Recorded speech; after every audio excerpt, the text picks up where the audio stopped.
देखो हमारी ओर, पहचानो हमें।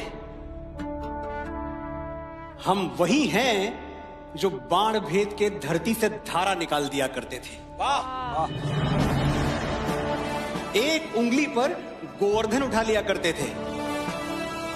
हम ही थे वो दिलेर जो चक्रव्यूह में वापस लौटने की विद्या सीखे बगैर गए। और वो भी हम ही थे जिनके फेंके हुए पत्थर पानी में तैर गए। हम मारना भी जानते हैं और बचाना भी। हमने दुश्मन के लिए फाइटर जेट्स बनाए, संगीन बनाई, और जब जिंदगी की सांस टूटने लगी तो हम ही ने वैक्सीन बनाई। भारत सलाम!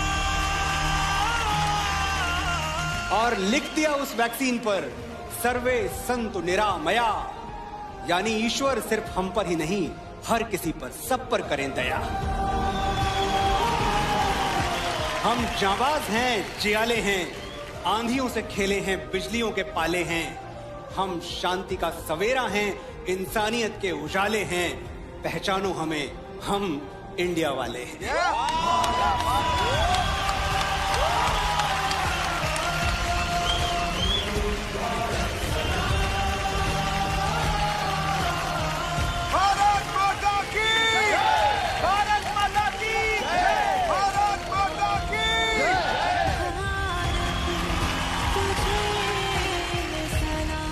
लेडीज एंड जेंटलमैन, ये है आज के दौर के प्रख्यात और बेहतरीन गीतकार जिनके हिट गानों की लिस्ट तेरी गलियां, कौन तुझे यूं प्यार करेगा, एक्सेट्रा एक्सेट्रा, काफी लंबी है। मनोज मुंतशिर। वाह! वंदे मातरम लिखा क्यों गया था?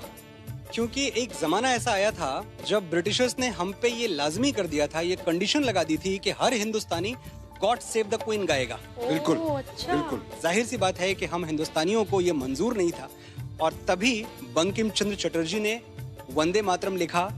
मैं समझ सकता हूं कि वो गॉड सेव द क्वीन क्यों नहीं गाना चाहते थे, लेकिन आज एक हिंदुस्तानी होने के नाते ये जो मेरे सामने सुरों की क्वीन खड़ी है, इसके लिए मैं कहना चाहता हूं, गॉड सेव दिस क्वीन। भाई साहब, मैंने कहीं सुना था कि हर फैसला होता नहीं सिक्का उछाल के, ये दिल का मामला है जरा देखभाल के। मोबाइलों के दौर के आशिक को क्या पता रखते हैं कैसे खत पे कलेजा निकाल के। क्या बात है, क्या बात है। हम हिंदुस्तानी हैं, मोहब्बत, अमन और सुलह के हमराज हम ही हैं। विश्व शांति के लिए उठने वाली सबसे बुलंद आवाज हम ही हैं। देख लो हमारी हिस्ट्री उठा के, 5000 सालों में हमने किसी पर अटैक नहीं किया, कहीं जंग का कहर तोड़ा नहीं, लेकिन किसी ने हमारी तरफ आंख उठा के देख लिया तो हमने उसे देखने लायक छोड़ा नहीं। दोस्तों के लिए स्वागतम का गीत हैं हम, और दुश्मनों के लिए मुंह तोड़ जवाब भी हम ही, अहिंसा भी हम ही हैं, इनकलाब भी हम ही गौतम बुद्ध हैं, और राणा प्रताप भी हम ही। गलती से भी तुमने हमारी शराफत को कमजोरी समझ लिया तो बहुत पछताओगे। बांसुरी बजाने वाली उंगलियों ने सुदर्शन चक्र उठा लिया तो कहां जाओगे।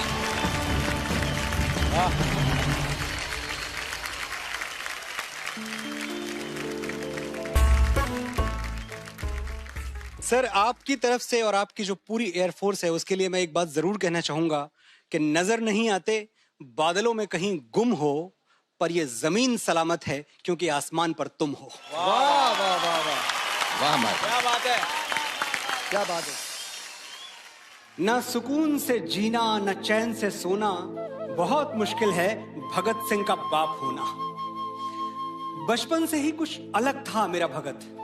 एक दिन देखा मिट्टी में कुछ दबा रहा था। मैंने पूछा तो बोला, बापू इनकलाबी हो रहा हूं, धरती में पिस्तौल बो रहा हूं। एक बीज से हजारों बंदूकें जन्म लेंगी, अंग्रेज गिन नहीं पाएंगे, इतनी गोलियां चलेंगी। मैं तभी जान गया था कि ये गुरु गोविंद सिंह जी का लड़ाका है, अकेला ही 1.25 लाख से लड़ेगा। सहरा बांध के घोड़ी नहीं, फंदा चूम के फांसी चढ़ेगा।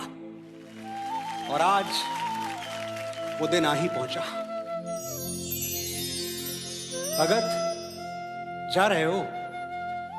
हाँ बापू, बड़े दिन से जिसका इंतजार था वो शुभ घड़ी आई है। आज मौत से मेरी सगाई है। इनकलाब! इनकलाब! इनकलाब! साइंस कहता है कि दुनिया का कोई भी इंसान नहीं सह सकता 0 से नीचे और 50 से ऊपर का तापमान। 0 से नीचे चटक जाती हैं हड्डियां, 50 से ऊपर पिघल जाती हैं मांसपेशियां। तो फिर ये लोग कौन हैं जो सियाचिन के ग्लेशियर पर -30 डिग्री में तिरंगे के तार कस रहे हैं? ये लोग कौन हैं जो बाड़मेर के रेगिस्तान में 52 डिग्री पर ठहाके मार के हंस रहे हैं?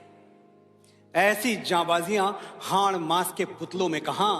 इसके लिए तो कोई यक्ष या देवदूत चाहिए। फौजी खुदा के भेजे हुए फरिश्ते हैं, कोई और सबूत चाहिए।